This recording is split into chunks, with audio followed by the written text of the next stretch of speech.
And so we're going to start with a heart hero from way back, who is Terrance Hayes. And he doesn't really need an introduction here, I think. So instead, I'm going to tell you about his history with heart, which began back in 1997 when he gave us not just poetry and essays and his thoughts, but he gave us artwork, for goodness sake, and his brilliant thinking. And he was always believed in heart as a vehicle for social change. And that, I don't know, it's been a long time, Terrance, you and me. Yeah, it's so I'm so grateful that he is still, all I had to do was ask, and here he is. He's recognized as one of the greatest poets in the nation because he is. His organic sense of the exquisite in word, rhythm, and music is as poignant as his dignity and unflinching examination of hard and lovely truth. I'm honored to have him here and to have his work embedded in heart's consciousness. There you go. I give you Terrance Hayes.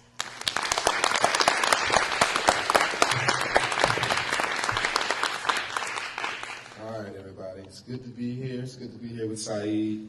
I'm just going to read for, 20 minutes. And Saeed's going to bring it home for us. Thank y'all for coming out.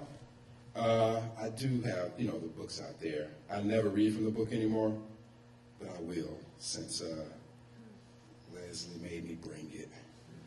I may not read that much if I'm going this slow. Let's see, what's good for y'all? How about Carp poem? This poem is set in New Orleans. I'll read this because I have another poem that's like one long sentence, which is really what I'm interested in, where you wound up when you write a long sentence. So this is I think this is the only poem I read from Lighthead. Carp poem.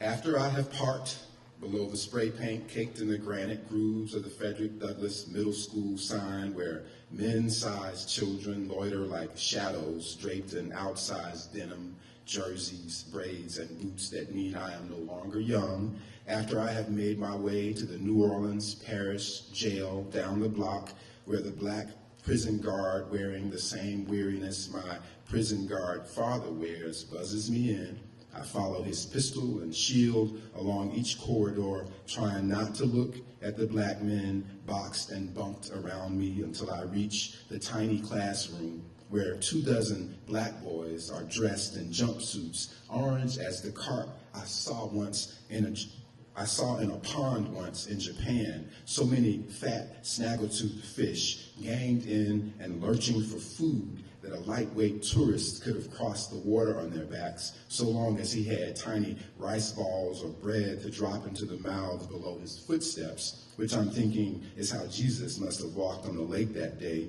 the crackers and crumbs falling from the folds of his robe, and how maybe it was the one fish so hungry it leapt up his sleeve that he later miraculously changed into a narrow loaf of bread, something that could stick to a believer's ribs. And don't get me wrong, I'm a believer too, in the power of food at least, having seen a footbridge of carp packed gill to gill, packed tighter than a room of boy prisoners waiting to talk poetry with a young black poet, packed so close they'd have eaten each other had there been nothing else to eat. So, a long sentence, it just takes off. So if you weren't keeping up with it, that's all right. I lose my place too. All right, okay, so that's it for the book. You ain't got to buy it. I was saying to Yona, like, how she making me bring books? I like just to have my books stacked on the shelf. I don't actually want to sell them. I like to see them.